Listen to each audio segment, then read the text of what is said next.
കൃഷ്ണ ഗുരുവായൂരപ്പാ ശരണം. ഗുരുവായൂരപ്പൻ്റെ ഉച്ചപൂജ കഴിഞ്ഞു, കളഭാലങ്കാരം കഴിഞ്ഞു, നട തുറന്നു. അപ്പോൾ നമുക്ക് എല്ലാവർക്കും ഗുരുവായൂരപ്പനെ കാണാൻ പോകണ്ടേ? എല്ലാവരും വരും, ഗുരുവായൂരപ്പനെ കാണാം.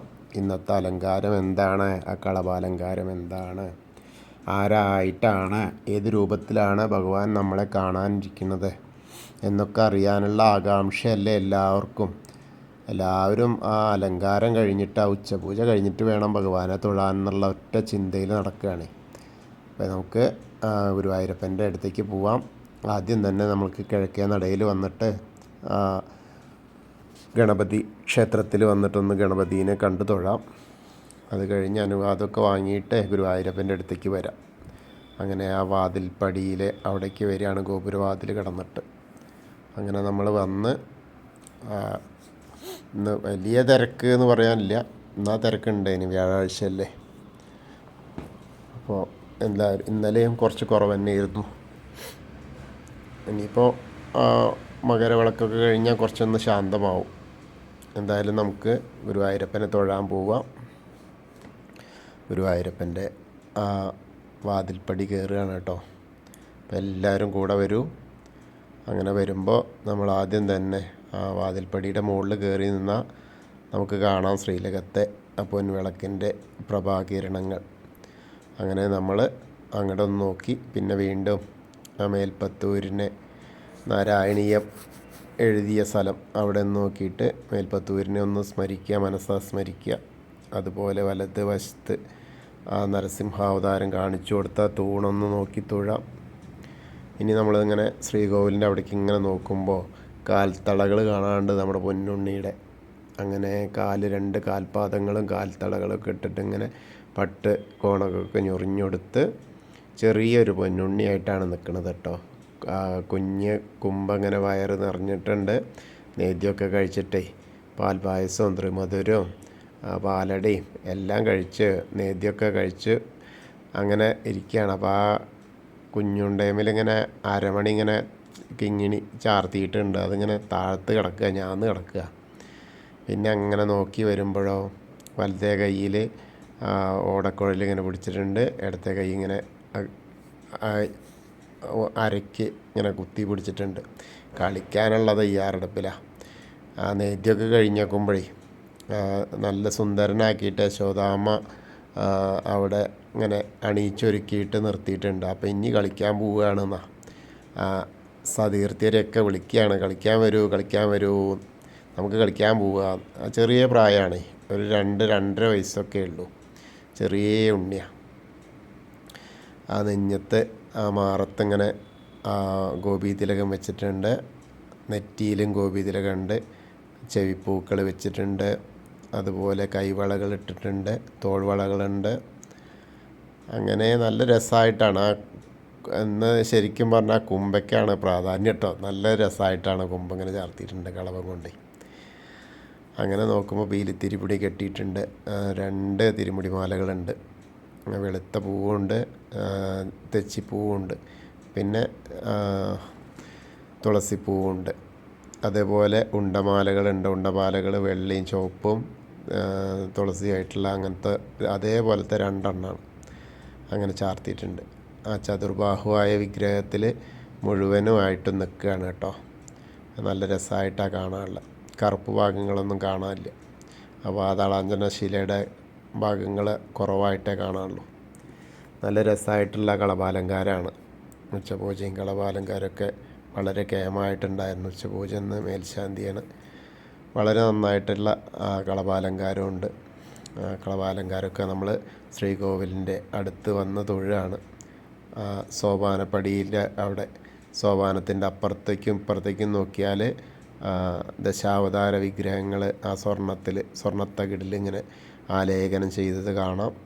അതായത് 2 ആൾ നിൽക്കണില്ലേ അപ്പുറം ഇപ്പുറം, അതിൻ്റെ അപ്പുറത്തും ദ്വാരപാലകർ നിൽക്കുന്നതിൻ്റെ താഴെ ഭാഗങ്ങളിലാണ് ഈ സ്വർണ്ണത്തിൽ ആലേഖനം ചെയ്തിരിക്കുന്ന ദശാവതാര വിഗ്രഹങ്ങൾ കാണാൻ പറ്റുക, ആ മണിമണ്ഡപത്തിന് മുൻവശത്തായിട്ട്. അപ്പോൾ അവിടേക്ക് നിന്ന് കണ്ടു. ശ്രീകോവിലേക്ക് നോക്കി നടക്കുകയാണ് നമ്മൾ. നോക്കി ഇങ്ങനെ നിന്ന് പ്രാർത്ഥിച്ചോളൂ എല്ലാവരും ഗുരുവായൂരപ്പനെ. ഇപ്പം ഞാൻ ഗുരുവായൂരപ്പൻ്റെ അടുത്താണ് എന്ന് സങ്കല്പിക്കുക. ഗുരുവായൂരപ്പനെ പ്രാർത്ഥിക്കുക. ആ ഓടക്കുഴൽ പിടിച്ച് അരയിൽ കൈ കുത്തി നിൽക്കുന്ന പൊന്നുണ്ണിയെ മനസ്സിലെല്ലാവരും പ്രാർത്ഥിക്കുക. എന്നിട്ട് ഗുരുവായൂരപ്പനോട് എല്ലാ കാര്യങ്ങളും തുറന്ന് പറയുക. അതിനുള്ള സമയമാണ്. അപ്പോൾ എല്ലാവരും പ്രാർത്ഥിച്ചോളൂ, ഗുരുവായൂരപ്പൻ്റെ അനുഗ്രഹം ലഭിക്കും. അങ്ങനെ അതിൻ്റെ മുകളിൽ വിധാനമായിട്ട് ഒരു 4 മാലകളുണ്ട്. അത് തുളസി തന്നെയാണ് കേട്ടോ. അങ്ങനെ ചാർത്തിയിട്ടുണ്ട്. അങ്ങനെ കണ്ട് ഇനി നമ്മളിങ്ങനെ നേരെ താഴേക്ക് ഇറങ്ങുകയാണ്. അങ്ങനെ ഇറങ്ങുമ്പോൾ അഗ്നികോണിൽ തോന്നുന്ന സ്ഥലത്തൊക്കെ നോക്കി, അതേമാതിരി തിടപ്പള്ളിയിലേക്കൊന്ന് നോക്കിയിട്ട് തൊഴുക. തിടപ്പള്ളിക്ക് പ്രാധാന്യമുണ്ട്, ഞാൻ എപ്പോഴും പറയുന്നുണ്ട്. കാരണം ഭഗവാന് നേദ്യം തയ്യാറാക്കുന്നതും അതുകൂടാതെ ഗണപതി ഹോമം നടത്തുന്നതും ആ സ്ഥലത്താണ്. അപ്പോൾ അതിന് വളരെ പ്രാധാന്യമുണ്ട്. ഹനുമാൻ്റെയൊക്കെ ശക്തി അവിടെ ഉണ്ട് എന്നുള്ളതാണ്. ഗുരുവായൂരപ്പൻ്റെ ഹനുമാൻ്റെയൊക്കെ ശക്തി അവിടെ ഉണ്ട്. ആ നേദ്യച്ചെമ്പൊക്കെ പിടിക്കാനൊക്കെ ഹനുമാൻ്റെ ശക്തി ഉണ്ട് എന്നാണ് പറഞ്ഞു കേൾക്കുന്നത്. അപ്പോൾ അവിടേക്ക് നോക്കിയിട്ട് തൊഴുക. അങ്ങനെ സപ്ത മാതാക്കളെയൊക്കെ കണ്ട് തൊഴുത് നേരെ വിഘ്നേശ്വരൻ്റെ അടുത്തേക്ക് വരിക. വിഘ്നേശ്വരൻ്റെ അടുത്ത് വന്നിട്ട് വിഘ്നേശ്വരനെ കാണാം. ആ തുമ്പിക്കൈയൊക്കെ ഇങ്ങനെ പിണച്ച് വെച്ചത് ഇങ്ങനെ കാണാം. നെറ്റിപ്പട്ടം പോലത്തെ അതിങ്ങനെ ചാർത്തിയിട്ടുണ്ട്. ധാരാളം മാലകളുണ്ട്, പൂക്കളുണ്ട്, ഇഷ്ടം പോലെ പൂജ പുഷ്പങ്ങളുണ്ട്. കളഭം കൊണ്ടുള്ള ചന്ദനം കൊണ്ടുള്ള ഇതിങ്ങനെ കാണാനുണ്ട്. ഏകദന്തം മഹാകായം തപ്തകാഞ്ചന സന്നിപം ലംബോദരം വിശാലാക്ഷം വന്ദേഹം ഗണനായകം. അങ്ങനെ അവിടെ തൊട്ടിട്ട് ഇങ്ങനെ തിരിഞ്ഞ സരസ്വതി ദേവിയുടെ ഫോട്ടോ കാണാം. സരസ്വതി ദേവീനെ കണ്ടു തൊഴാം. സരസ്വതി നമസ്തുഭ്യം വരദേ കാമരൂപിണി വിദ്യാരംഭം കരിഷ്യാമി സിദ്ധിർഭവതു മേ സദാ. അങ്ങനെ കണ്ടു തൊഴുത്ത് നേരെ നമ്മളിങ്ങനെ ആ സൈഡിലൂടെ നടക്കുമ്പോൾ ഗണപതിയുടെ വീണ്ടും വിഗ്രഹം കാണാം. അതുപോലെ ദശാവതാര വിഗ്രഹങ്ങളായ മത്സ്യം, കൂർമ്മ, വരാഹമൊക്കെ ഇങ്ങനെ കാണാം, നരസിംഹം വരെ. അത് കഴിഞ്ഞാൽ മേൽശാന്തിയുടെ അടുത്ത് വന്ന് പ്രസാദം വാങ്ങാം. അർച്ചന പ്രസാദമൊക്കെ അവിടെ കിട്ടുക, അവിടുന്ന് വാങ്ങിക്കോളൂ, എല്ലാവരും വാങ്ങാം. അങ്ങനെ അനന്തപത്മനാഭസ്വാമിയുടെ അടുത്ത് വരാം.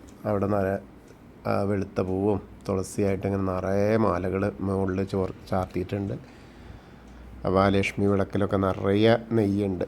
നന്നായിട്ടുള്ള പ്രകാശത്തിലാണ് ഇരിക്കുന്നത്. ഇനി അവിടെ തൊഴുത് നേരെ ശ്രീകോവിലിൻ്റെ പുറകുവശത്തായിട്ടൊന്ന് സാഷ്ടാംഗം നമസ്കരിക്കാം. അത് കഴിഞ്ഞാൽ നേരെ വീണ്ടും ഇങ്ങോട്ട് തിരിഞ്ഞു വരുമ്പോൾ ദശാവതാര വിഗ്രഹങ്ങൾ ബാക്കിയുള്ളതൊക്കെ കാണാം.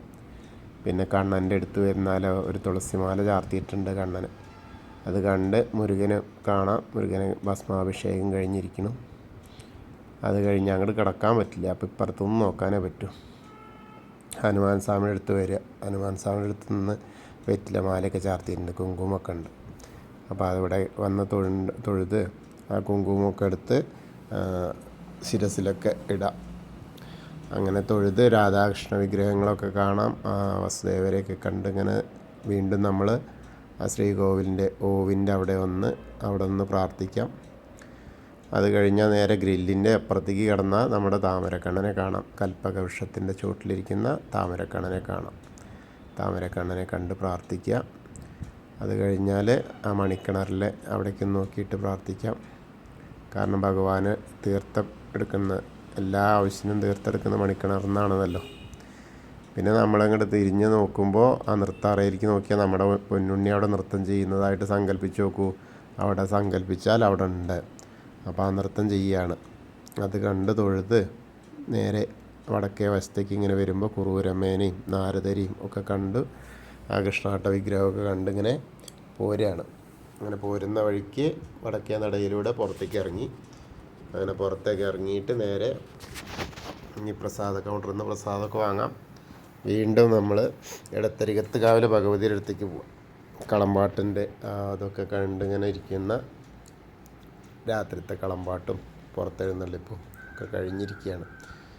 ഭഗവതിയും അതീവ സുന്ദരിയായിട്ടാണ് വട്ടപ്പൊട്ടൊക്കെ ഇങ്ങനെ വെച്ചിട്ട്, സ്വർണത്തിൻ്റെ വട്ടപ്പൊട്ടുണ്ട്. ചുവന്ന പട്ടൊക്കെ ഞെറിഞ്ഞെടുത്തിട്ടാണ് നമ്മളെ കാത്തിരിക്കുന്നത്, ഭക്തരെ കാത്തിരിക്കുന്നത്. സർവമംഗളമംഗല്യേ ശിവേ സർവാർത്ഥസാധികേ ശരണ്യേ ത്രയംബകേ ഗൗരി നാരായണി നമോസ്തുതേ. ഞാൻ അവിടെ കണ്ട് തൊഴുത് നേരെ കുറച്ചിങ്ങോട്ട് തിരിഞ്ഞു പോകുന്ന ആ കോർണറിലെത്തിയ മമ്മിയൂരപ്പനെ നോക്കിയ പ്രാർത്ഥിക്കുക. നമശിവായ നമശിവായ നമശിവായ എന്നുള്ള പഞ്ചാക്ഷരി മന്ത്രം ജപിക്കുക. അങ്ങനെ ജപിച്ച് അവിടുന്ന് മമ്മിയൂരപ്പനെ സ്മരിക്കുക. അങ്ങനെ നമ്മളിങ്ങോട്ട് തിരിഞ്ഞു നോക്കിയാൽ കൊടിമരം കാണാം. ഞാൻ കൊടിമരത്തിൻ്റെ അതിലെ വരുമ്പോൾ അങ്ങനെ മഞ്ചാടി വാരുന്ന കുറേ കുട്ടികൾ കാണാൻ ആൾരൂപം വയ്ക്കുന്നു ആളുകൾ. അതൊക്കെ കണ്ട് നമ്മൾ ആ കൊടിമരത്തിൻ്റെ അവിടെ എത്തുമ്പോൾ വീണ്ടും അകത്തേക്ക് ശ്രീലകത്തേക്ക് നോക്കിയാൽ നമ്മുടെ ഓടക്കുഴൽ പിടിച്ച് നിൽക്കുന്ന ആ പൊന്നുണ്ണിയെ കാണാം. അരയിൽ കൈ കുത്തിയിട്ട് ഇങ്ങനെ നിൽക്കുന്ന പൊന്നുണ്ണിയെ കണ്ട് പ്രാർത്ഥിച്ചോളൂ. വീണ്ടും നമ്മൾ അവിടെ നിന്ന് നമസ്കരിക്കാം. കൊടിമരത്തിൻ്റെ അവിടെ നിന്ന് നമസ്കരിച്ചിട്ട് നേരെ കൂത്തമ്പലത്തിൻ്റെ അവിടേക്ക് വരാം. കൂത്തമ്പലത്തിൽ അതാ കിടാവിളക്ക് കത്തി നിൽക്കുന്നു. പ്രാർത്ഥിച്ചോളൂ, എല്ലാവരും പ്രാർത്ഥിച്ചോളൂ. അവിടെ പ്രാർത്ഥിച്ച് കഴിഞ്ഞ് നമ്മൾ അയ്യപ്പൻ്റെ അമ്പലത്തിലേക്ക് വരാം. അയ്യപ്പൻ്റെ അവിടെ ഇതാന്ന് കറുത്ത ഇതൊക്കെ ചുറ്റി നീലി ആണ് വെച്ചിട്ടാണ് ഇന്ന് മുണ്ടൊക്കെ അങ്ങനെ പട്ടുമുണ്ടൊക്കെ എടുത്തിട്ടാണ് അയ്യപ്പൻ നമ്മളെ ഭക്തരെ കാത്തിരിക്കുന്നത്. ഗോളകയൊക്കെ ഇറക്കിയിട്ടുണ്ട്. ഭൂതനാഥ സദാനന്ദ സർവഭൂതദയാപര രക്ഷ രക്ഷ മഹാബാഹോ ശാസ്തേ സ്തുഭ്യം നമോ നമ. അങ്ങനെ അയ്യപ്പ സ്വാമീനെ കണ്ടു വന്നിച്ചു. ഇനി ഒന്ന് പ്രദക്ഷിണമായിട്ട് നമ്മൾ പടിഞ്ഞാറ നടയിലോട്ട് വരികയാണ്. അവിടെ വരുമ്പോൾ ദീപസ്തംഭത്തിൻ്റെ മുകളിലേക്ക് നോക്കൂ, വേണുഗോപാല സ്വരൂപം അങ്ങനെ നിൽക്കണം. അത് കണ്ട് തൊഴാം. അതേപോലെ കൊടിമരത്തിൻ്റെ മുകളിലേക്ക് നോക്കിയാലും വേണുഗോപാല സ്വരൂപത്തിൽ ഇങ്ങനെ നമ്മളെ കാത്തു നിൽക്കുന്ന ആ ഭഗവാന്റെ പ്രതീകമായിട്ട് അവിടെ നിൽക്കുന്നു. അപ്പോൾ കണ്ട് തൊഴുതോളൂ. കൃഷ്ണായ വാസുദേവായ ഹരയേ പരമാത്മനെ പ്രണതക്ലേശനാശായ ഗോവിന്ദായ നമോ നമ. എല്ലാവരും ഇന്ന് എൻ്റെ കൂടെ വന്നു. എന്നെ ശ്രവിക്കുന്ന എല്ലാവരും ഗുരുവായൂരപ്പൻ്റെ തിരുമുമ്പിലെത്തി ആ സോപാനപ്പടിയിൽ നിന്നിട്ട് ഗുരുവായൂരപ്പൻ്റെ ആ തിരുവിഗ്രഹം കണ്ടു. ഇന്നത്തെ ഉച്ചപൂജ കളഭാലങ്കാരം കണ്ടു നമ്മൾ എല്ലാവരും. അപ്പോൾ ഗുരുവായൂരപ്പനെ കണ്ട തൊഴുത പ്രതീതി എല്ലാവരിലേക്കും എത്തട്ടെ. എല്ലാവരും ഒന്ന് ഷെയർ ചെയ്യണേ, മറക്കരുത്. കൂടുതൽ ആളുകളിലേക്ക് എത്തട്ടെ, ഭക്തരിലേക്ക് എത്തട്ടെ. പലരും അറിയാത്ത കാര്യങ്ങൾ പലതും ഉണ്ട്. അപ്പോൾ അങ്ങനെ എല്ലാവരിലേക്കും എത്തട്ടെ. നമ്മളെല്ലാവരും ഇത് അറിഞ്ഞ് ജീവിക്കട്ടെ. അവിടെ ഗുരുവായൂർ വന്നിട്ട് ഒന്നും അറിയാതെ വന്ന് തൊഴുന്നേക്കാട്ടിലും നല്ലത് ഇന്ന സമയത്താണ് പൂജകൾ അലങ്കാരങ്ങൾ എന്നൊക്കെ അറിഞ്ഞ് തൊഴുന്നതാണ് ഏറ്റവും അത്യുത്തമം. അപ്പോൾ എല്ലാവർക്കും അതിനുള്ള ഭാഗ്യം ഉണ്ടാവട്ടെ, ഗുരുവായൂരപ്പൻ നൽകട്ടെ. കൃഷ്ണ ഹരേ. ഇനി കളഭാലങ്കാരത്തിൻ്റെ കളഭാട്ടത്തിൻ്റെ കാര്യം മറക്കണ്ട. അപ്പോൾ എല്ലാവരും ദേവിയുടെ അവിടെ വരിക, ചാന്താട്ടം അത് കാണുക. എല്ലാവർക്കും രാത്രിയാണ്, അത് 10 മണിക്ക് ശേഷമാണ് ഉണ്ടാവുക. പുറത്തേക്ക് എഴുന്നള്ളിപ്പുണ്ട്, ഞാൻ പറഞ്ഞിരുന്നു. അപ്പോൾ എല്ലാവരും അതിന് തയ്യാറായിട്ട് വരുന്ന ആളുകളൊക്കെ 52 ദിവസമുണ്ട്. ജനുവരി ധനു 1 മുതലാണ് തുടങ്ങിയ, ഫെബ്രുവരി 6 വരെയുണ്ട്, താലപ്പൊലി വരെയുണ്ട്. അപ്പോൾ എല്ലാവർക്കും അതും കാണാനുള്ള അനുഗ്രഹം ഉണ്ടാവട്ടെ. ഹരേ കൃഷ്ണ.